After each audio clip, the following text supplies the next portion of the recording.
मुख्यमंत्री के सचिव के रूप में मैंने 5 वर्ष काम किया है। तो जब आप इन सिस्टम में काम करते हैं तो बेसिकली आप पब्लिक के लिए ही काम करते हैं, जनता का ही काम करते हैं। और जो सरकार की प्रायोरिटीज़ होती है, प्राथमिकताएं होती है, उसको कैसे ग्राउंड लेवल पे हम लोग उतारें, इसके लिए काम करते हैं। ये लोकतंत्र है और लोकतंत्र में जनता चुनती कि कौन शासक होंगे, कौन किसकी सरकारें होंगी और कौन उसे चलाएगा। तो ये जनता का प्रश्न है। किसी को कह देना कि ये उत्तराधिकारी है, ये मेरे ख्याल से उचित नहीं। नमस्कार, न्यूज़ फाउंडेशन देख रहे हैं आप। मैं हूँ आपके साथ धीरज सिंह। मनीष वर्मा जेडीयू में शामिल होने के बाद उनको पार्टी की ओर से नई जिम्मेदारी दी गई है। हमारे साथ बात करने के लिए खुद मौजूद हैं। सर, पहले तो बहुत बहुत बधाई आपको। पार्टी की राष्ट्रीय महासचिव की जिम्मेदारी आपको दी गई है, क्या कहेंगे, क्या प्राथमिकताएँ होंगी? देखिए, एक बहुत बड़ी जिम्मेदारी है। मैं 2 दिन पहले ही 9 तारीख को पार्टी में शामिल हुआ था। मैं अपने राष्ट्रीय अध्यक्ष और माननीय मुख्यमंत्री बिहार श्री नीतीश कुमार जी का बहुत बहुत आभार व्यक्त करता हूं कि इतनी जल्दी उन्होंने इतनी बड़ी जिम्मेदारी मुझे सौंपी है।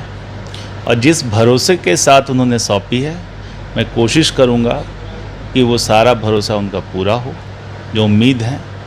और चूँकि ये राष्ट्रीय महासचिव की जिम्मेदारी है, तो इससे ये अपेक्षा होता है कि पार्टी का अन्य राज्यों में भी, बिहार के अलावा भी अन्य राज्यों में पार्टी का जो भी काम हो उसको देखूं, पार्टी को मजबूत करूं और बिहार में भी संगठन के स्तर पर और अन्य सभी स्तरों पर पार्टी कैसे मजबूत हो, इसके लिए काम करूं। आप आईएएस भी रहे हैं, अब राजनीति में आए हैं। कितनी बड़ी चुनौती होगी आपके लिए राजनीति करना? देखिए, वैसे कहिएगा तो सरकारी सिस्टम में तो मैं बहुत पहले से हूँ और आईएएस में होना मतलब सरकारी सिस्टम में होता है। और शुरू से ही, चूँकि उड़ीसा में भी 11 साल करीब रहा हूँ और वहाँ भी 3 जिलों का डिस्ट्रिक्ट मजिस्ट्रेट रहा हूँ। बिहार में भी 2 जिलों का डिस्ट्रिक्ट मजिस्ट्रेट था और बिजली कंपनी का एमडी के रूप में भी काम किया हूँ और मुख्यमंत्री के सचिव के रूप में मैंने 5 वर्ष काम किया है। तो जब आप इन सिस्टम में काम करते हैं तो बेसिकली आप पब्लिक के लिए ही काम करते हैं, जनता का ही काम करते हैं।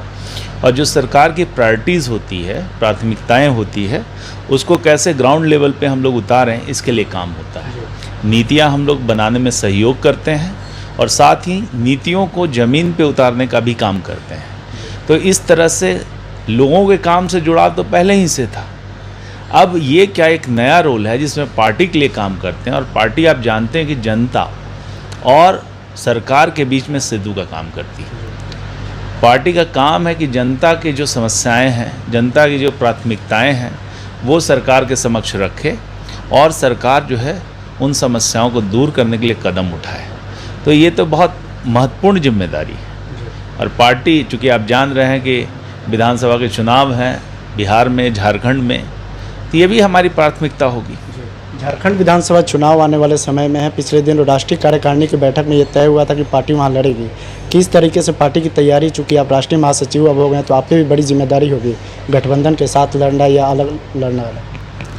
देखिए, अभी मैंने आज पदभार ग्रहण किया है और इस विषय में जो अभी आपसे कुछ देर पहले कार्यकारी अध्यक्ष महोदय ने इस बात को स्पष्ट कर दिया है कि झारखंड में हम चुनाव लड़ने जा रहे हैं।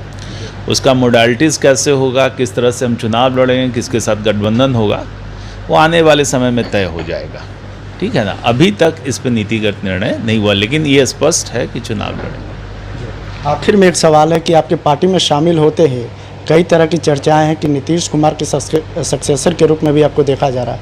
ये जब सवाल आपसे पूछा जाता है तो आपका जवाब क्या रहता है? देखिए, हम लोग कोई राजतंत्र में नहीं जी रहे हैं। कोई राजा का शासन नहीं है जहाँ पर राजा अपना उत्तराधिकारी पहले से तय कर देता है कि बड़ा बेटा होगा वो उत्तराधिकारी होगा मेरा।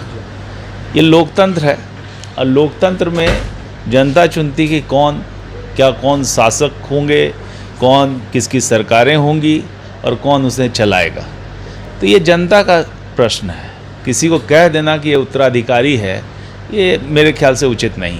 पार्टी आगे जो भी जिम्मेदारी देगी उसके लिए भी तैयार हैं आप?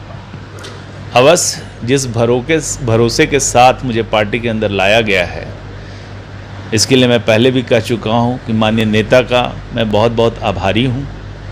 तो जो भरोसा उन्होंने मुझ पे दिखाया है, मैं अपनी पूरी क्षमता और पूरी कोशिश करूँगा कि पार्टी को उसके मुकाम तक पहुँचाऊँ। बहुत बहुत धन्यवाद। यह मनीष वर्मा जी, दिल्ली से न्यूज़ फाउंडेशन के लिए मैं धीरज सिंह।